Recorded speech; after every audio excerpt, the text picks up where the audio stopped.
Hey super friends, my name is Neil and welcome to this episode 112 of the Get Your Comic Con podcast. We are here fortnightly-ish to bring you a slice of film, TV and pop culture goodness from our studio direct to your listening or watching device. I have lots to catch you up on that has been going on in the last couple of weeks. You will no doubt realise that this podcast is arriving a couple of days later than our usual Wednesday release date, and that is because we have had one mother of a week. Started out this week on Monday, going to a very cool event for a brand new Studiocanal, someone's beeping their horn outside the window, Studiocanal horror movie called Sting, which has been out in the US for a couple of weeks, but arrives in UK cinemas from today, as I am recording this, which is the 24th of May. And that is Sting, which I'm going to be reviewing a little bit later on. Went to such a cool event for it. There were some real life spiders there. No thank you. They were really kindly kept in a separate room where they were soundproofed and kept away from the noisy crowd and the lights and the music and everything. It was a very animal friendly, creature friendly, arachnoid friendly screening, but they had decorated the lobby of the cinema with actors who were webbed to walls. They had a guy that was walking around pretending to be like a bug exterminator who was searching for the spiders that were on the loose. It was a very, very immersive experience for what turned out to be quite a fun film that I am going to be talking to you a little bit more about later on. Now that film also stars an actress who is in another film that I then saw on Tuesday night, which was Furiosa. So I got to go to the UK multimedia screening of Furiosa, thank you very much Warner Brothers, where I got to see that film a few days before it released. It's also in UK cinemas from today, and that was another cool one. We had a little photo op type thing that we did before going into the film, and then got to see the film in IMAX, which was huge.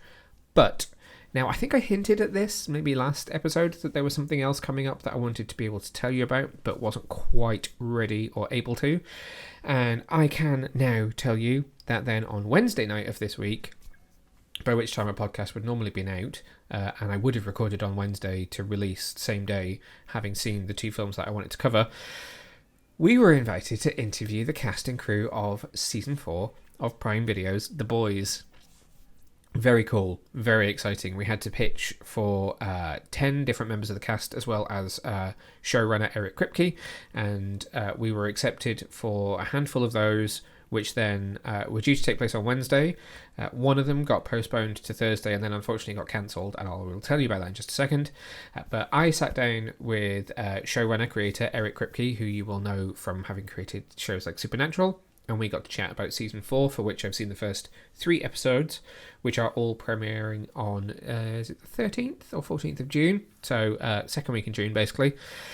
And then James sat down to interview 3 cast from the series. So he sat down for a group interview with Erin Moriarty, who plays Starlight, Claudia Domet, who plays Victoria Newman, who is a vice presidential candidate in this new season, and we also spoke to Karen Fukuhara, who plays Kimiko. Really fun. Really, really fun. And so I should say, we'll be bringing those interviews to you in the next week or so. I need to edit them. We also need to make sure that none of the spoilers for the first 3 episodes are in there before we're able to release them. So just need to make sure we're not going to spoil anything for you, and then we are good to go with the chat with those 4. We were sadly also supposed to be interviewing, and I can't believe I'm saying this, but this was going to be happening. It was going to happen on Wednesday, then it was going to happen on Thursday, and unfortunately it's not now able to happen. But we were also going to be interviewing Jeffrey Dean Morgan, who is joining the cast as FBI agent Joe Kessler in Season 4, who you will see pretty quickly has an interesting relationship with Butcher, played by Carl Urban. You can see him in the trailer for Season 4 if you've already watched that. Unfortunately, he had to cancel his appearance at the junket, so we weren't able to interview him in the end, but we were so close, and that's an amazing opportunity. It was also a global junket as well, so we're not talking about, it was virtual, but we're not talking about, we weren't just fighting off UK outlets for time with these people. We got into a global group of people that got to speak to these amazing creators and actors. So very, very grateful to Prime Video for that, and we will be bringing you all of that in a future episode of the podcast. Some sad things this week as well. I also watched the final episode of Star Trek Discovery, which airs next Thursday.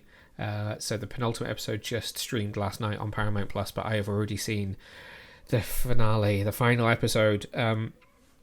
And I can't talk to you about it too much because it's currently under embargo. It's technically embargoed until 2 p.m. on the day that it releases. So what we are going to do, you're going to get a bonus episode from us next week where I say us, me, you're going to get a bonus episode from me next week where I am just purely going to talk about the finale and Star Trek Discovery in general because I have lots of feelings about it now that I have seen how it's going to end. So there's also that. But coming up this episode, I have got some Star Trek related news to talk to you about. I would open my notebook, but it's underneath the camera. We've got some other news stories to talk to you about, and then I'm going to be reviewing both of the two films that I just mentioned, so Sting and Furiosa, and I also want to talk to you about a brand new Paramount Plus series, which I have mentioned before. The first 2 episodes are now streaming, which is Insomnia, starring Vicky McClure. That's going to be running for the next few weeks until... so it's a 6-episode season. I am going to talk to you about that as well. So without further ado, let's roll that news jingle and head into this week's headlines.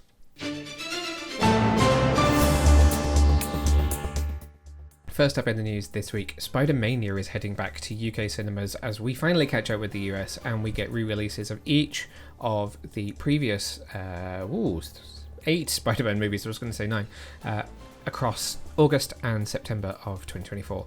So if you're in the States, you will know that each of the Spider-Man films has arrived 1 week after the other, right through Tobey Maguire, Andrew Garfield and Tom Holland, as a way to celebrate the breadth and length of the Spider-Man franchise. And finally, we now know when this is going to be happening in the UK. So there's been an official press release and a really cool poster from Sony Pictures announcing, I'm going to need to read these to remember them all. So the very, very first Spider-Man, starring Tobey Maguire and directed by Sam Raimi, is coming to UK cinemas again on August the 2nd.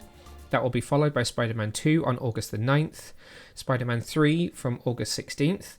Moving into the Andrew Garfield era, The Amazing Spider-Man is going to be available from the 23rd of August, The Amazing Spider-Man 2 from the 30th, and then we move into the Tom Holland era with Spider-Man Homecoming on September the 6th, Spider-Man Far From Home on the 13th, and ends with Spider-Man No Way Home on September the 20th.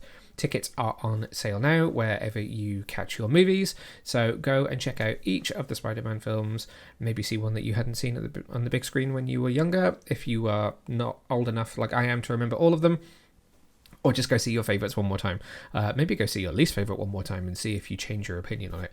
Either way, that is all 8 Spider-Man movies back in UK cinemas beginning from August the 2nd every week through the second half of summer, which is very exciting news indeed for Spider fans.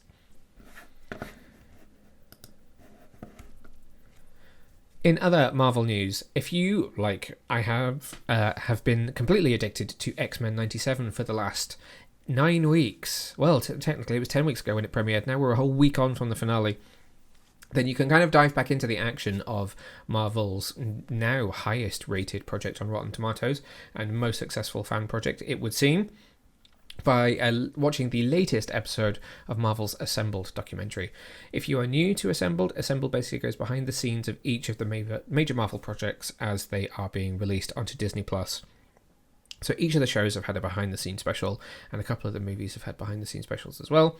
And this is taking us behind the scenes on X-Men 97, seeing how the cast reassembled for this, how some of the original voice actors transitioned into new roles, how they brought in some new actors to take on some of the classic characters, and also how some of the original team came back to work as creative consultants alongside the new team at Marvel Studios in order to make X-Men 97 the absolutely massive... drive away, that's not a sentence, the complete runaway success that it has been for Marvel Studios over the last few weeks. No hints as to where we're going in season 2 or in the future. It's very much a cool project that just looks at how this series came to be, the legacy of the original 90s cartoon and what that means to the actors and the writers and the creators of that show, and how they used that to make this new continuation that has blown us all away, and just how incredible it has been right from start to finish. So if you would like a little bit more action from X-Men 97, go check that out. That is X-Men 97's Marvel's Assembled episode, available to stream now. It runs at about 55 minutes, available now on Disney Plus globally.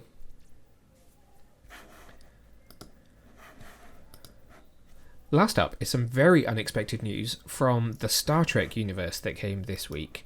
As I was sitting down to watch Furiosa, there were two news alerts that came through about Star Trek, actually. The first was that writer of X-Men First Class and director of X-Men Dark Phoenix, Simon Kinberg, is being eyed by Paramount to take a Kevin Feige type role in the Star Trek universe. So we know that Paramount has been trying to get a new Star Trek movie off the ground for a little while, and they've got a couple of projects that are kind of cooking at the moment, nothing that's in production, but that they are in pre-production on. And it would seem that they're looking to bring in a kind of, almost like Alex Kurtzman is for Star Trek TV, they're looking to bring in a kind of Kevin Feige-like figure that could mastermind the Star Trek universe as a producer. So not writing, not directing at this point, but being a kind of production figurehead that would oversee the Star Trek universe. And it seems that they are potentially eyeing Simon Kinberg for that role. But the news that I really want to talk about is some casting news that came from Star Trek Starfleet Academy. So we've known for a little while that Starfleet Academy is coming. It was officially commissioned and announced a few months ago. We know that they've had a writer's room working on it for a little while, and that writer's room has included Tawny Newsome, who obviously is one of the voice actors from Star Trek Lower Decks. You will know her as the voice of Mariner. The show is being co-showrun between Kurtzman as the head of the Star Trek universe and Naga Landau. Now, we know that the series is going to be led by an absolute Hollywood legend in Holly Hunter. So Holly Hunter, perhaps for a lot of you that are listening or watching this episode, will know her from her role as the Senator in Batman vs Superman. I mean, her role in Hollywood goes back decades to the 1980s, according to the blurb that I have in front of me right here. Her breakout role was in Raising Arizona. Her first Oscar nomination was for Broadcast News. She's won she's been nominated 3 more times for Academy Awards, and won in 1994 for her leading role in The Piano. Of course, she is also known as the voice of Helen Parr, aka Elastigirl, in both of the Incredibles movies for Disney Pixar. So, Hunter is joining the cast of Starfleet Academy as the captain and chancellor of the newly recommissioned Starfleet Academy, which is huge. Alex Kurtzman said, "It feels like we've spent our entire lives watching Holly Hunter be a stone-cold genius. To have her extraordinary authenticity, fearlessness, sense of humour, and across-the-board brilliance leading the charge on Starfleet Academy is a gift to us all and to the enduring legacy of Star Trek." There is a new synopsis for Starfleet Academy which sheds a little bit more light on what to expect, and that reads that the series will follow the adventures of a new class of Starfleet cadets as they come of age in one of the most legendary places in the galaxy. Star Trek Starfleet Academy introduces viewers to a young group of cadets who come together to pursue a common dream of hope and optimism. Under the watchful and demanding eyes of their instructors, they discover what it takes to become Starfleet officers as they navigate blossoming friendships, exploring rivalries, first loves, and a new enemy that threatens both the Academy and the Federation itself. The only other thing that we know about the show at this stage is that it is set in the 32nd century. So it's kind of almost, in a way, a sequel series to Discovery, which means it could include cast members from Discovery once that show is over. I can't comment on anything that might be set up or mentioned in the finale, so please don't ask until after 2 p.m. UK time or next Thursday. But in theory, someone like Tilly, who we know left Discovery to work at the Academy and kind of came back on loan for the final season, could in theory become a recurring character or main character in Starfleet Academy.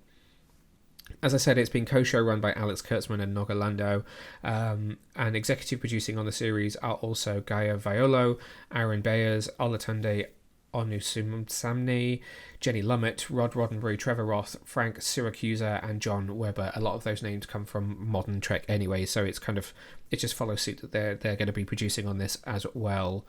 The premiere episode is written by Gaia Violo, who's obviously one of the executive producers, and yeah, we know that Tawny Newsome is one of the writers on the show as well, so it's going to be interesting to see what she brings to the table. But that's huge casting news for Star Trek. Holly Hunter is the Chancellor and Captain of Starfleet Academy. I guess that, you know, we know from where Disco is set that the Academy hasn't really been, it's not been a thing. This is it really just reopening and re-beginning where Tilly's joining it and it trying to kind of run now. We think that it's reopened on Earth, so we'll get to kind of go back to that potentially iconic San Francisco location, see what that looks like now.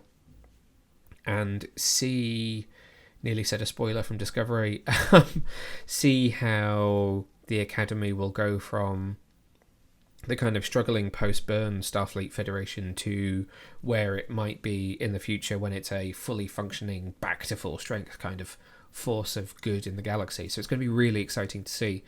They haven't said when they're going to start filming officially. We believe it's summer. We know it was in pre-production, so hopefully it will start shooting soon-ish, but it probably won't be premiering until 2025, so there'll be lots of time to see what happens with more casting and where we go from here in terms of what we learn through production before it's ready to air. But for now, really exciting news. Really, really cool casting to see that. That's going to be interesting to see what that role is going to be like. She doesn't have a character name. We know nothing about her other than she is the captain and chancellor of the Academy. So welcome, Holly Hunter, to the Star Trek universe. Can't wait to see what you do. Which is the end of the news this week. So remember, you can check out all of the major headlines on our website, which is www.getyourcomiccon.co.uk, and to follow us on social media at GetYourComicCon on all major platforms to pick up the latest breaking news. So, until the next time, that's it. Let's move on to our reviews for this episode. First up in our reviews this week, I want to talk to you about writer-director Kaya Roche Turner's Sting, which is in UK cinemas now from Studiocanal. It's been out in the US for a couple of weeks. This is the film that I was talking about at the top of this podcast that I saw on Monday. The synopsis reads, after raising an unnervingly talented spider in secret, 12-year-old Charlotte must face the facts about her pet and fight for her family's survival when the once charming creature rapidly transforms into a giant flesh-eating monster. The film stars Jermaine Fowler as Frank, Ryan Corr as Ethan, this is really difficult to pronounce. You have to really wrap your mouth around it. Alila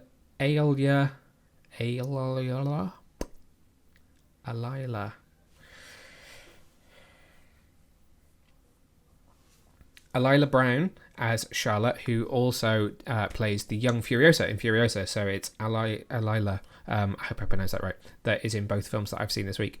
There's also Noni Hazelhurst as Helga, Robin Nevin as Gunter, Penelope Mitchell as Heather, and Danny Kim as Eric, one of the neighbours. This is a fun one. So I hate spiders. I absolutely cannot stand them. I don't mind them when they're small. Once you get to like yay big, I'm not good. If there is one in the house, I will not kill it. I am humane. I will make sure it goes out through a window. I'm not that bad. But, you know, I don't, for fun, watch Eight-Legged Freaks or Arachnophobia. But this invite came in from Studiocanal, and I was like, well, it's a horror movie, and we love to cover horror movies here. But it's also spiders, and I hate spiders. So I was in two minds of what to do, but I was like, do you know what? It's a giant spider. There is some more context around what kind of giant spider it is that I was like, I can maybe rationalize that I can get through this. It's also completely oversized, so it's fantastical. It's terrifying. It's absolutely terrifying. The film, it was shot in Australia, and it's an Australian-funded film. Most of Kaya's films are filmed in and set in Australia, but this is set in New York City, despite being filmed in Australia. So it's kind of a new thing for him. But it was worked on by Weta. Now, Weta, if anybody watching this podcast is going to know, is the company who became famous for their work on films like Lord of the Rings. So their creature work is second to none in the industry. And the practical spider, called Sting, which is also a Lord of the Rings connection, is fantastic on screen. It's kind of shot in a very similar vein to a xenomorph from Alien. There's a kind of an Alien approach to this across the board. There's a kind of a homage to a chestbuster kind of scene as well. I may be drawing too many parallels there, but certainly the way that Sting the spider, not Sting the entire film, is shot is very much like a xenomorph. It isn't always on screen. It isn't always fully shown on screen. It's often coming out of shadows, or it's moving, or it's kind of, it could be moving to or from the camera, or when it's being used for extreme terrifying effect, is shot in quite an extreme close-up. So like the scenes in the original Alien, where you were really only seeing part of the face with the mouth and the tiny little mouth coming out of the big mouth.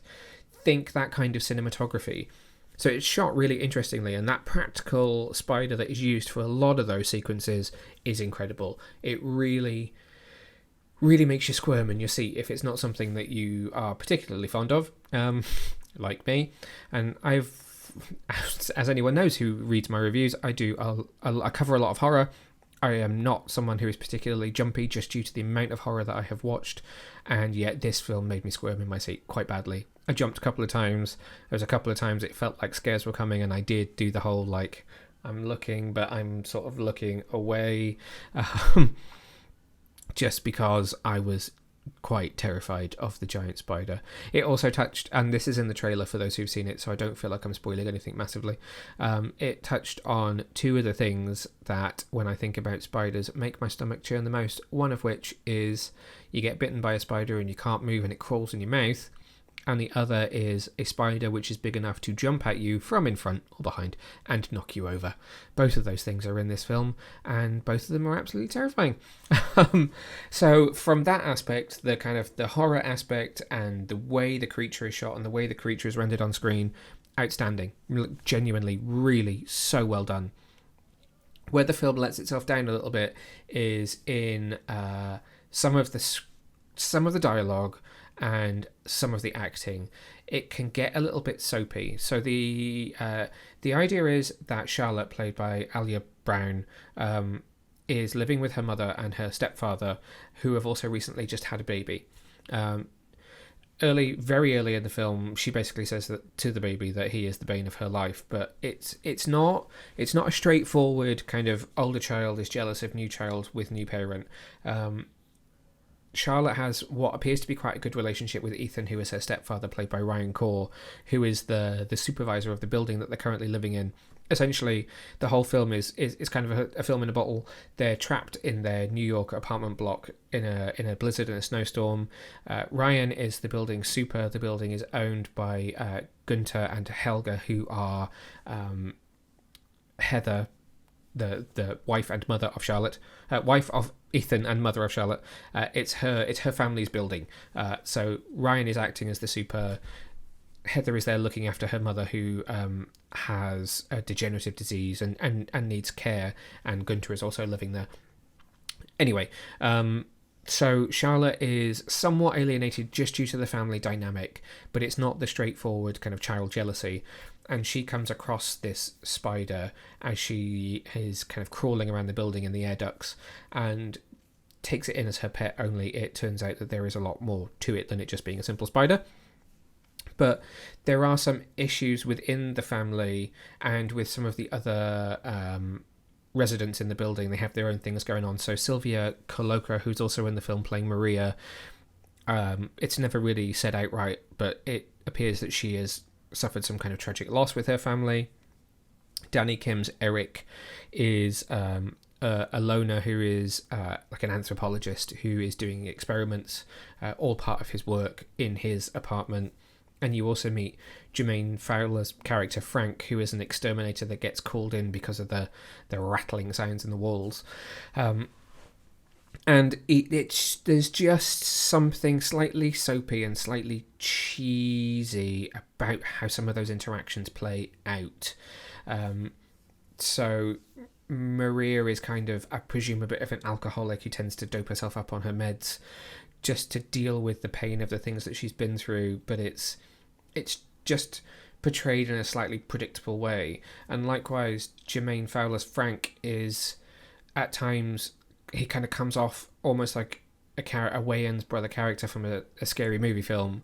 And there is the relationship between Ethan, Heather and Charlotte kind of implodes at one point during the film, and I kind of imagine this to slightly be on purpose within the script, but Ryan is very blunt about something with Charlotte, and the entire screen when it happened all kind of went oh, in a I'm trying to think of the right way to say it, in a very kind of like, whoa, did he just do that? Like, that it was a dick move kind of way of speaking to his stepdaughter that is really shocking when it happens, but after a split second, your brain kind of goes, "Oh, I'm not sure how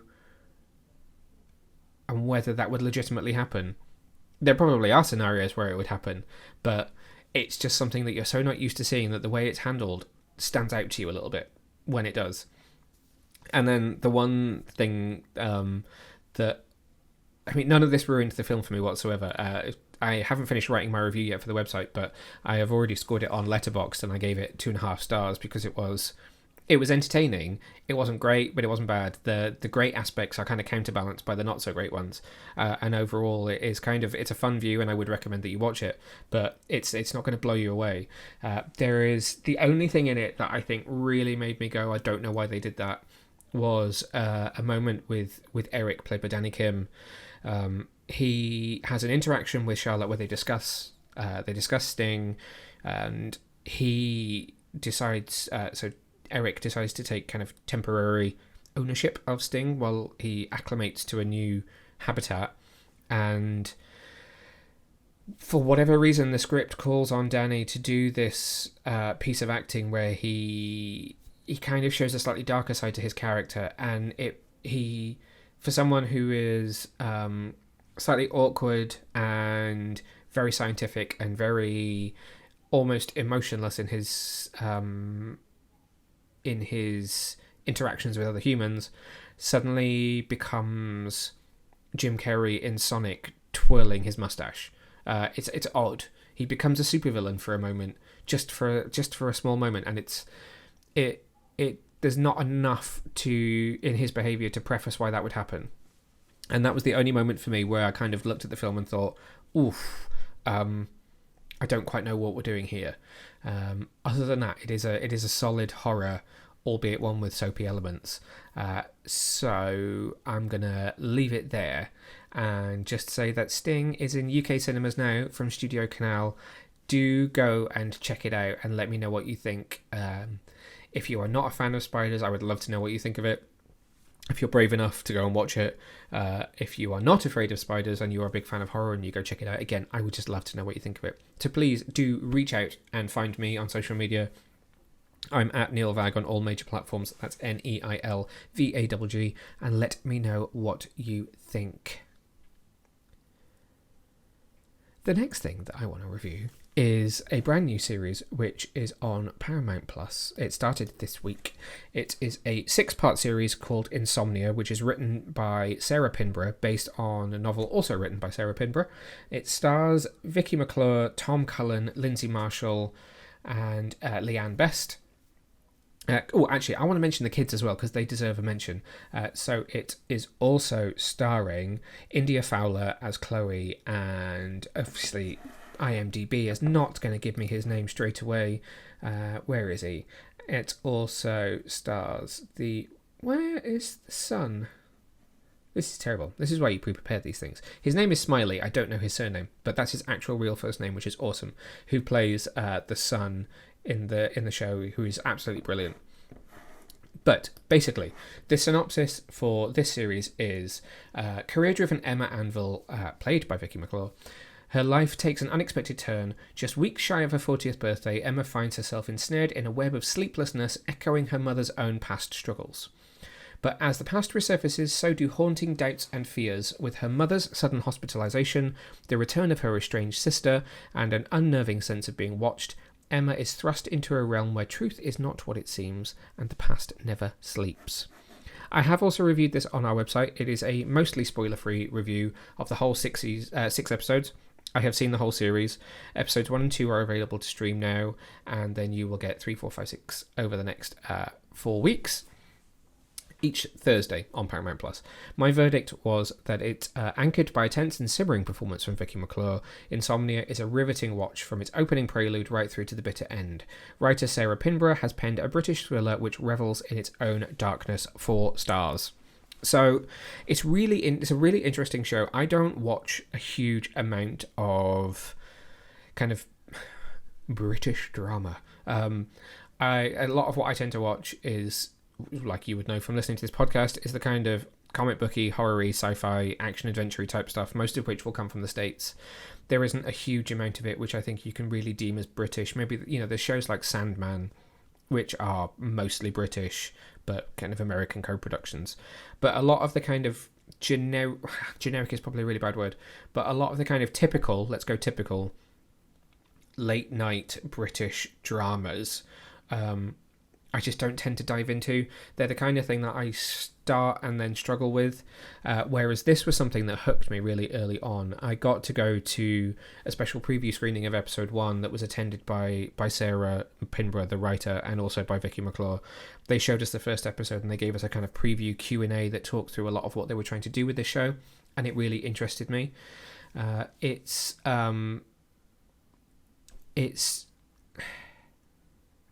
how do I want to say it?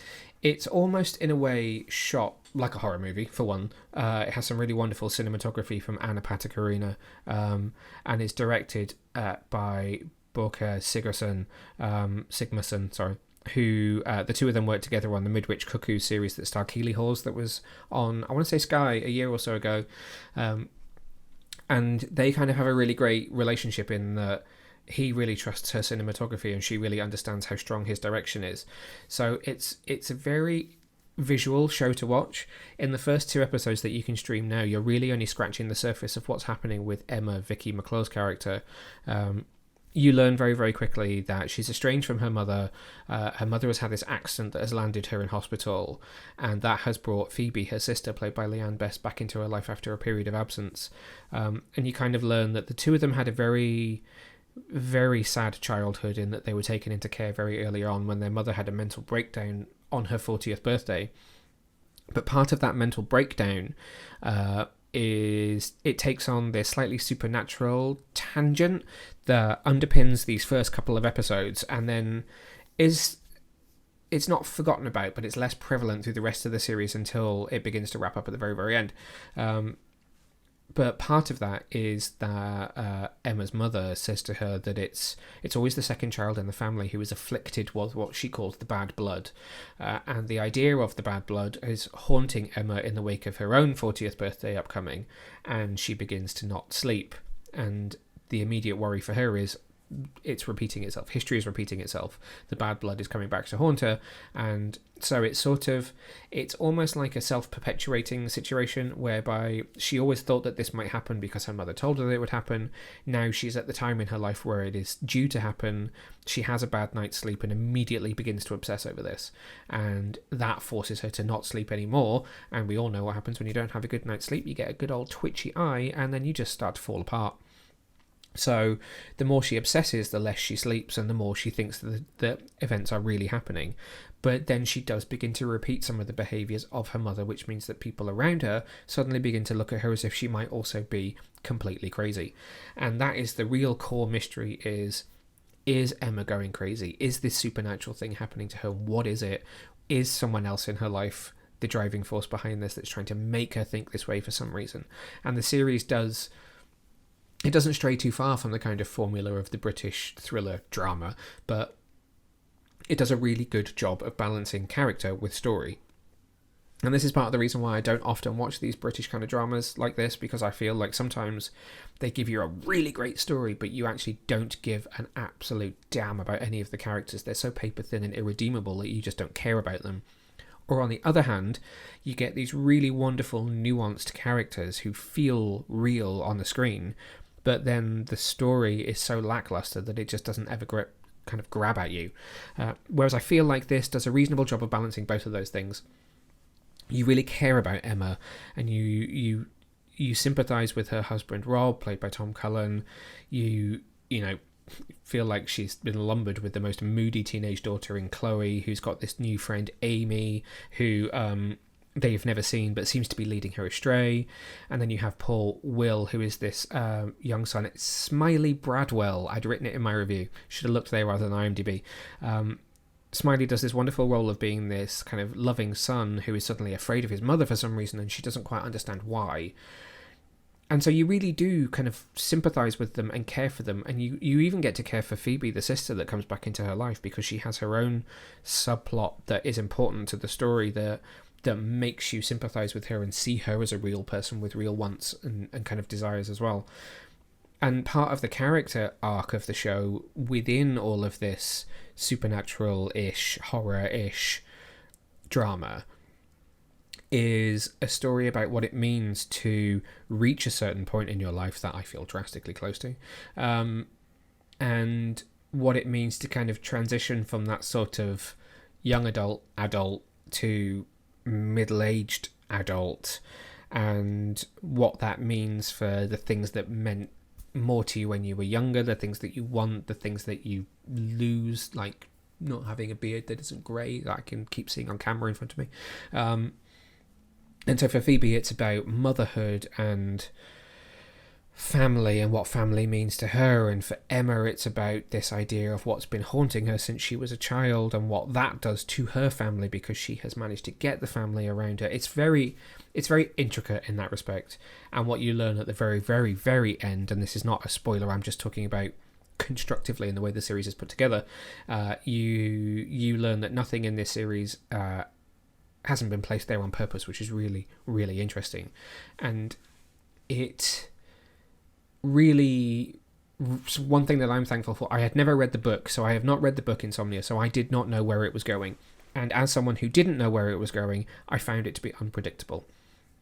There was some misdirection, be it purposeful or not purposeful, that led me to a certain point, and I was kind of jotting down certain ideas as to what I thought it was going to be at the different points where I felt so convinced that that was what it was going to be, and none of those things turned out to be correct, which is interesting. It was only right before the kind of reveal as to who, what, where, why was really going on, that Cat's come to join us, that I figured out what it really was that was happening. So that, I think, is also very rewarding as somebody who hadn't experienced the book, that it wasn't a show that was simply predictable. It was, you will draw your own theories and your theory might be correct, in which case you might feel that it's a bit more predictable, or you might fall for some of the misdirection that's in there, which is very, very exciting and makes it a more rewarding journey when you reach the end, knowing that you haven't just simply from the first episode for the next kind of 5 weeks known exactly where it was going to go, which I really appreciate. And I think that is all I want to say before, again, I start getting into spoiler territory or say something that I will massively regret. Stylish, cool cast, cool story, a fun 6-episode watch featuring the wonderful Vicky McClure, who I really enjoyed in her role in Alex Rider, which is the only other show I've really watched her in from start to finish. I've not watched things like Line of Duty. So it was fun to watch, and given the amount of love that there seems to be out there for her, for people that I've spoken to about the show, I think national treasure status is incoming for her. So that is Insomnia, that you can watch episodes 1 and 2 of right now on Paramount Plus globally, and will stream for the next few weeks through the episode 6 finale. So you can experience it week by week, or you can wait for another few weeks and then binge it when all 6 episodes are out. But either way, I do highly recommend that you go and watch it. Insomnia, do it.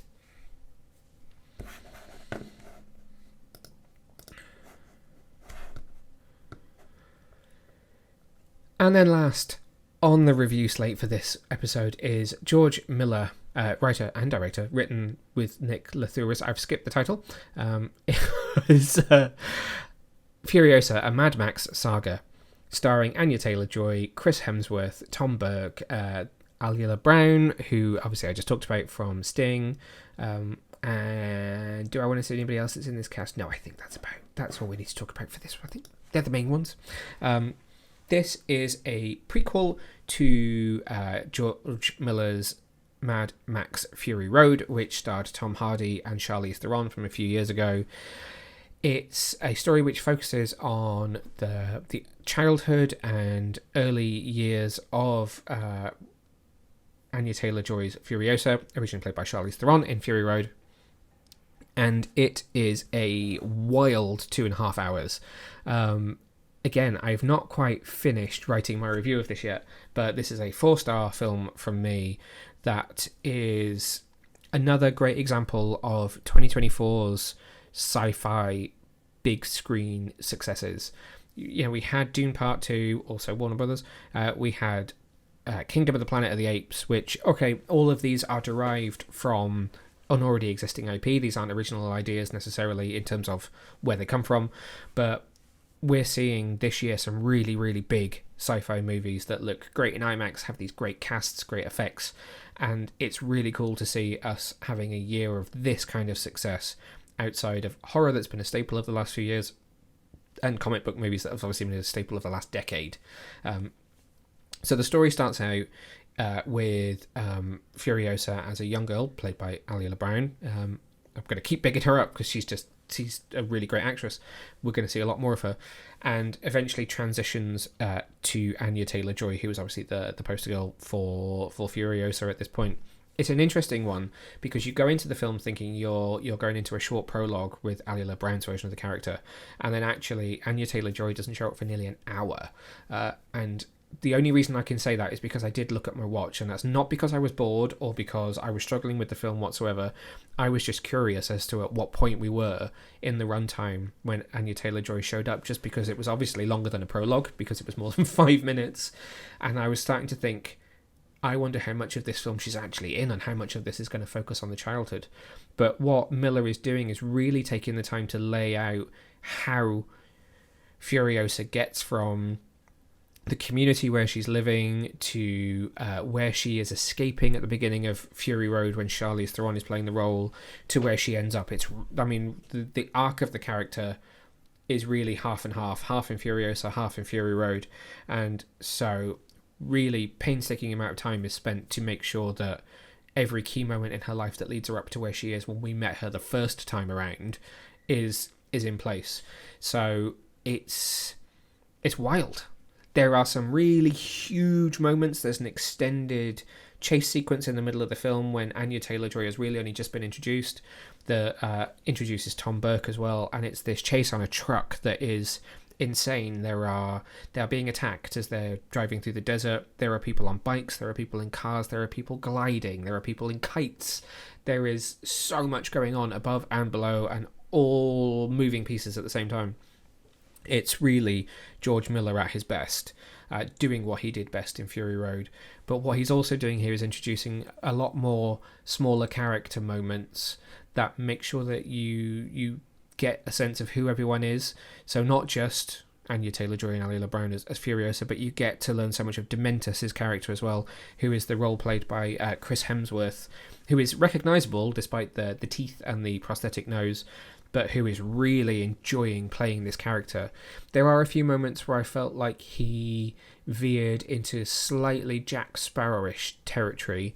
He is quite flamboyant and quite kind of loose and theatrical, and there are moments where it slightly shifts, almost like he goes just a tiny little bit too far, and it feels like he's doing an impression of Jack Sparrow, but they're only very brief moments, and it's not enough to throw you completely off his portrayal at all. Most of the time he is bonkers but brilliant in the role, and quite terrifying at times as well, which is how he kind of ends up in the push-pull relationship that he has with Anya Taylor-Joy, or with Furiosa in general, both versions of the character that are in the film. Tom Burke is brilliant. He is very integral to Furiosa's final step in going from the kind of child who she's introduced as in this film to the Charlize Theron version of the character introduced in Fury Road. He's unfortunately a bit underused, but when he is in it, he's absolutely brilliant and adds a real amount of heart. His relationship with Anya Taylor-Joy on screen is quite joyous and quite pure, and I would like to have explored that a little bit more. It feels like he comes in and everything is just immediately at its end game for them, and then things happen that lead to the point where she is on her own as she is at the beginning of Fury Road. So I would like to have seen a little bit more of that, but otherwise an amazing piece of casting. All of the major aspects of Mad Max are there. We are obviously slightly earlier in the storyline, so there are still some people who kind of remember or are aware of the world as to what it was like before it kind of gets to the Mad Max world. There is more. It feels from this film like there is more of a memory of the before times than there are in other films that are set later in the timeline. But you know, the War Boys are there. I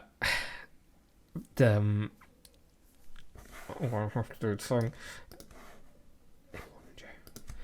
Immortan Joe is there. This time played by, going to have to look on IMDb to do it, so I'm very sorry.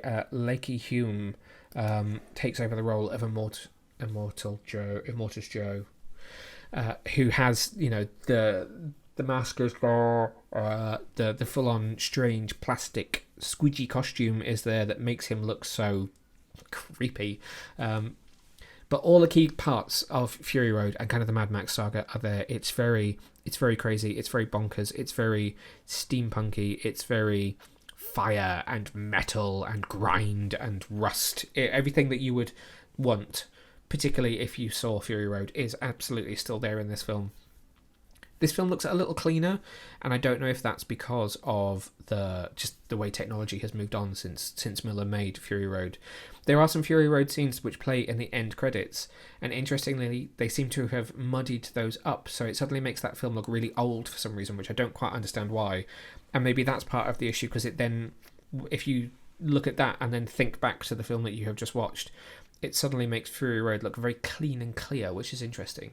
I would have liked the imagery to be a little bit more muddy. On the whole, the special effects look great. There's a lot of green screen. There are some effects in... This is what I think happened. I don't know the budget of the film, and I'm not going to look it up now, because I don't want to get into a whole conversation about money, because I don't like to think about budgets too much. But what I wanted to say was, there are some moments when the visual effects in this film are a little wonky. I don't want to pinpoint any, because I feel like once you've actually spotted one, it kind of pulls you out of the film, and that was an issue for me in the first hour, because I spotted a couple of things that to me just didn't quite fit right or weren't integrated perfectly into the environment. And once I had seen one of those things, I really struggled to not see them for a little while. And what I am really glad to say is that the second half of the film, or from kind of the beginning of hour 2 onwards, those things just aren't there, or at least they were so buried there that I wasn't then noticing them. But the reason that I want to kind of give a bit more context to this point and clarify on this point is, I think that what they have done is really use the budget to make sure that the big moments in the film look the best. So the big spectacle moments all looked, as far as I am concerned at this point, several days later, flawless. They look exactly as they should, and it's all great. Everything works wonderfully. There are, CGI characters, things are being enhanced in terms of explosions and fights and blood and gore, and all of those moments look great. It was actually in smaller establishing moments in the film that I noticed that things were a little bit off.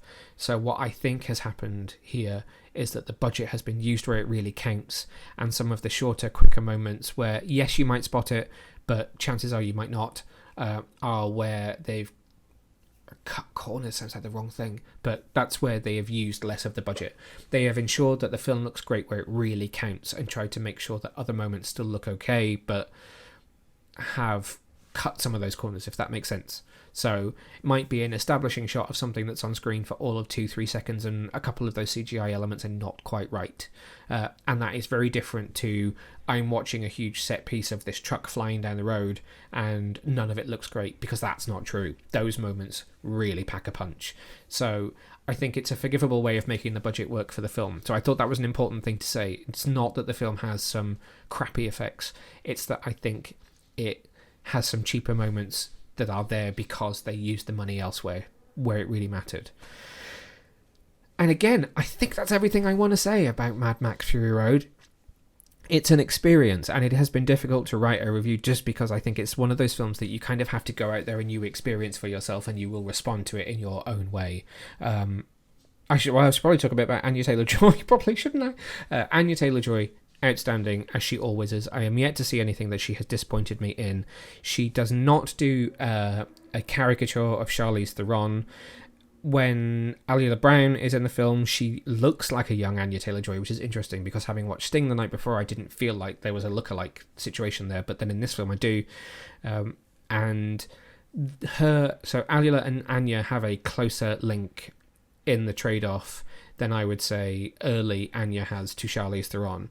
At the end of the film, it feels like Anya has picked up a little bit of Charlize Theron, and it transitions there. So I feel like what Anya has really cleverly done is, in a way, take some cues from the actress who comes before her in the runtime and will come after her in the timeline, which is very clever. And in between that, it is absolutely her own. She has all of the strength, all of the charisma. Does Furiosa have charisma? She has all of the strength and all of the power that Furiosa has, and she does an impeccable job, absolutely flawless job of playing that character. I will be making sure to follow whatever the hell this woman does next, because her acting career is going to be huge based on what she's been doing recently. And now that is all I want to say about Mad Max Furiosa, a Mad Max Saga, which is in UK cinemas now from Warner Brothers. I am losing my voice, so I think it is time to wrap up and say, don't forget that I will be back next week with an extra episode where we're going to wrap up Star Trek Discovery in honour of that series' final episode, and then we'll be back with a full episode another week after that, where hopefully you will get to hear some of our interviews with the cast and crew of The Boys in readiness for the 3-episode premiere of season 4 on Prime Video. Should probably have talked about the fact it's been picked up for season 5. We'll do that when we review season 4. For now, I'm going to stop talking. So don't forget, go to our website, www.co.uk, for all of the latest, or find us on social media at Get Your Comic On, and I will see you next time. Bye!